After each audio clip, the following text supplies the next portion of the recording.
all, this game is tragic, depressing, and leaves you with a bitter taste of hopelessness. Welcome to my review of Shuuen no Virche.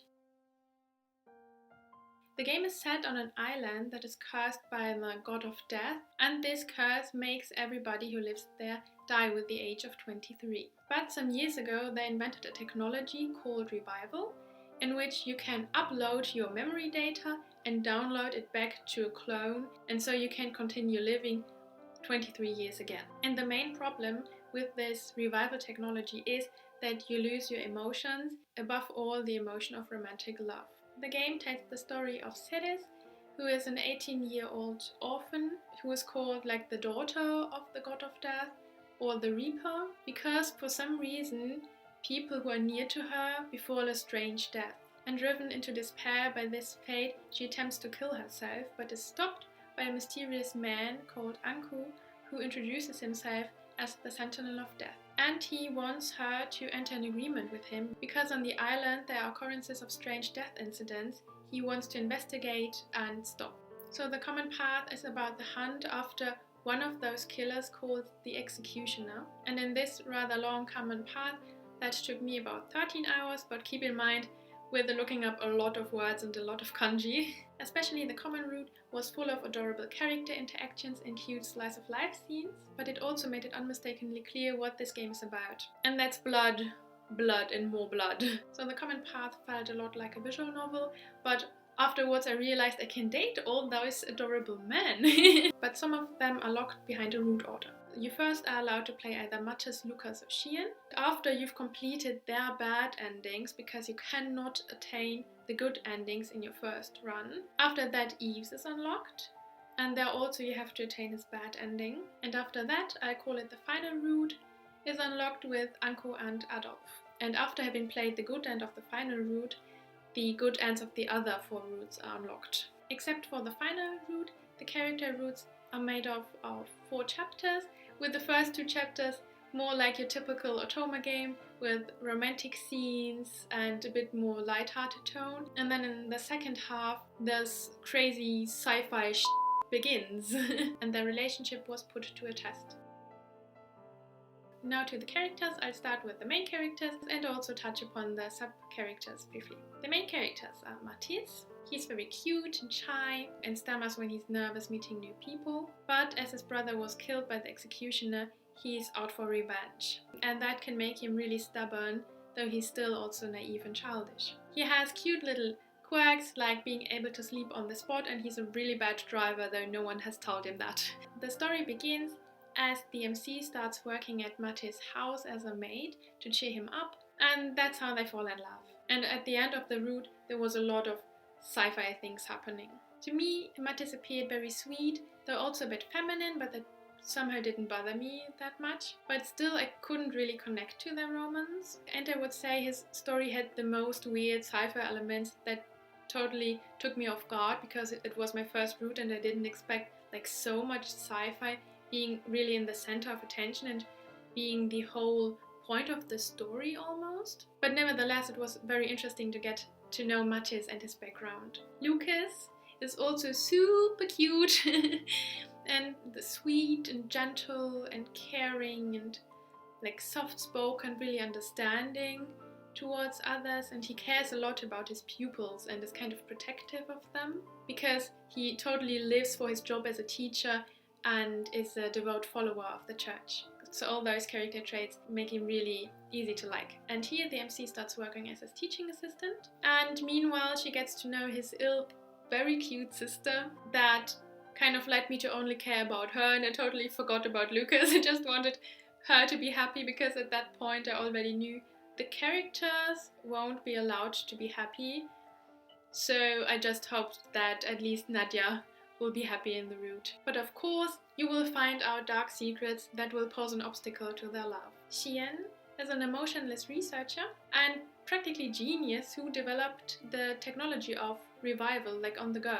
But he doesn't really care about anything except science. As he's the oldest reliver, he's technically the OG-san trope, because he's really old and not like 23 like he looks. He frankly speaks his mind and never cleans, and that's exactly why he hires the MC to help him tidy up his room.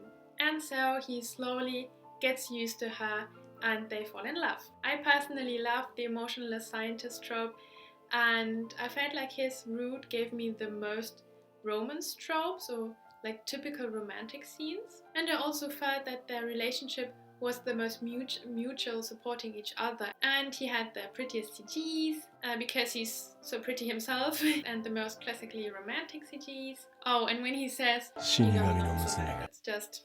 it just melts my heart. So he gets my most sexy award for this game. Yves is the world's biggest goody two-shoes, and sometimes even mocked for that by the others. He likes to cook and is friendly to anybody and really calm. He's the type who would forgive anything and is himself willing to sacrifice himself. And again, the MC starts working at his handyman shop, and the story is much about the licorice flowers, where we met Eve the first time. But his route is a death trap, like the typical, do you go outside or do you peek out of the window, and one of those choices will kill you. And there are a lot of them. And it was his route when I realized that most of the routes seemed to end in a bloodbath. But his love story was also the most tragic and dramatic, a bit like Romeo and Juliet, and it actually moved me quite a bit, especially his good ending. Lastly, we unlocked the final route, where we spent more time with Adolf and Anko. Adolf is the MC's stepbrother, who she grew up with together, and they always cared for each other and know each other very well, and Adolf always wants to protect her, and he's very kind and gentle and loyal to her. The last main character is Anko, is the guardian of the underworld and very mysterious, seems to know everything. He suddenly appears and disappears, but he also seems to very much care about the MC and wants to help her lift the curse of the island, but also wants to help her become a normal human being and not this cursed reaper. For the final route, you practically start all over again, from the point where Ceres tries to kill herself. And this time around, you really feel the pain and despair of her, because you kind of have gone through what she has gone through her whole life, killing the people around her and bringing despair to the people around her, because that's kind of what happened in the other 4 routes. And that's what I call clever storytelling. And of course, the last blocked route has the most revelations, even some mind-blowing revelations. I was playing like... Lastly, the MC Ceres, of course. She's pretty much tormented by this fate of being the goddess of death. That's probably why she behaves really shy and insecure.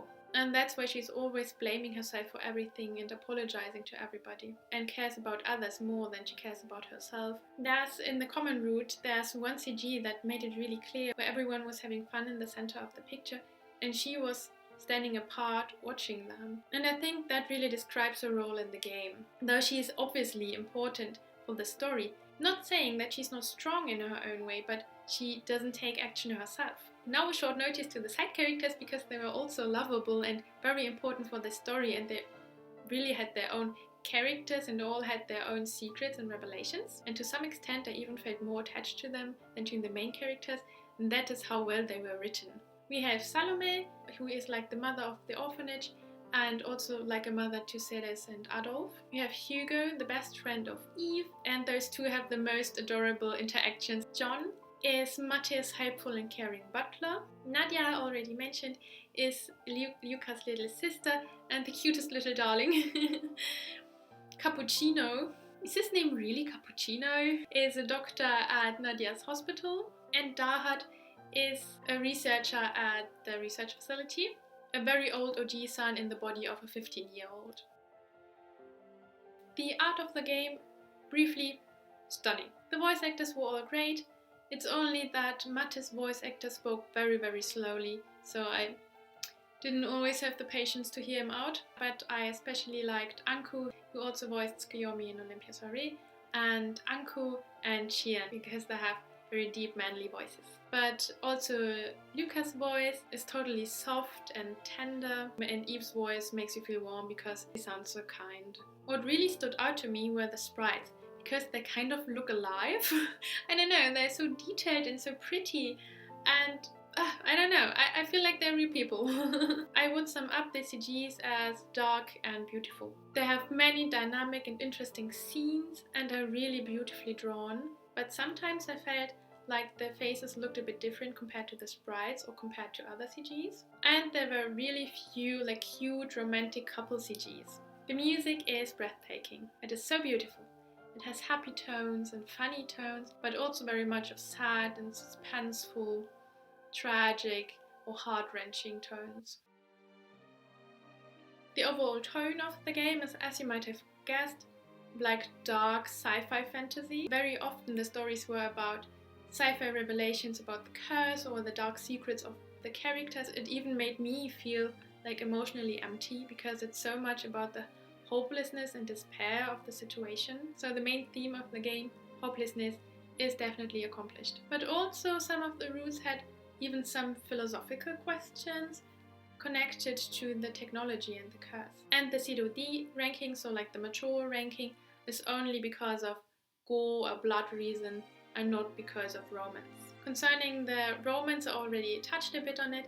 It's not romantic in the classical sense. And I really like what Resting Peach Face said in her review, that it's not classically romantic, but they develop still a very strong bond. It's just that the typical scenes are missing, like the eating ice together and staring into each other's eyes. Probably because of the absence of those classical scenes, it felt kind of hard to me to fall in love with those characters, because I need my first date. And I also felt like it was very few time to develop this bond before all this crazy sci-fi stuff was happening. But this crazy sci-fi stuff isn't actually so crazy. As far as I understood, it's fairly consistent in itself, as long as you don't compare it to our knowledge of science. And this overall proves one of the main strong points of this game, and that is the exceptionally well writing. And that the sci-fi world building is consistent is only one example of the good writing. You have exceptionally well foreshadowing. I'm convinced it would be worthwhile to replay the game to look for all the hints. Overall, the world building is done really well. And that's why I would say it's an exceptionally great visual novel. But as an otome game, I'm not so sure myself actually. Because of course it's about how their love overcomes the obstacles of the world. But you don't have all those typical romantic scenes, and I would say like 75% of the story is about the plot and about the revelations and not them spending time together. Should you learn Japanese with this game?